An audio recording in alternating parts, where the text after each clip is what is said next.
नमोस्तु प्रकार का अन्य किसी भी प्रकार का सारा त्याग कर देते हैं। तो मंदिर जी में घुसते ही भगवान के सामने भी बोल करके त्याग कर देते हैं।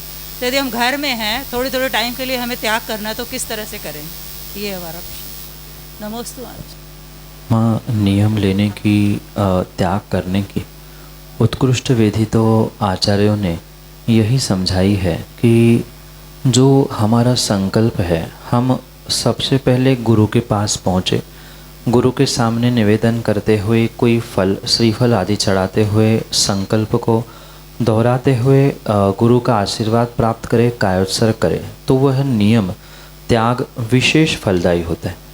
माना कि गुरु हमेशा हमारे पास नहीं होते, तो ऐसे समय पर गुरु के अभाव में भगवान के पास पहुंचकर भी नियम लेना उचित कहा जा सकता है।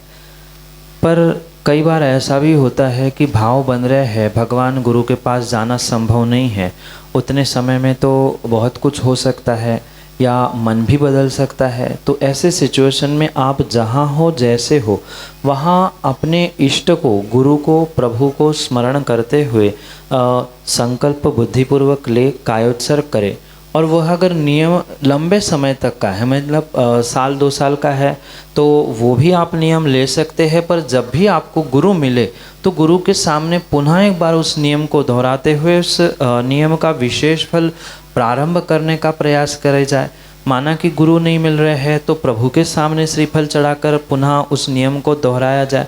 और माना कि कुछ मिनटों के लिए, घंटों के लिए ही त्याग करना है, मंदिर में आने का या गुरु के पास जाने का समय नहीं है, तो जब जहाँ समय मिले हम अपने ही मन में गुरु को, प्रभु को स्मरण करते हुए संकल्प करें, कायोत्सर्ग करें और अपने कार्य को प्रारंभ करें।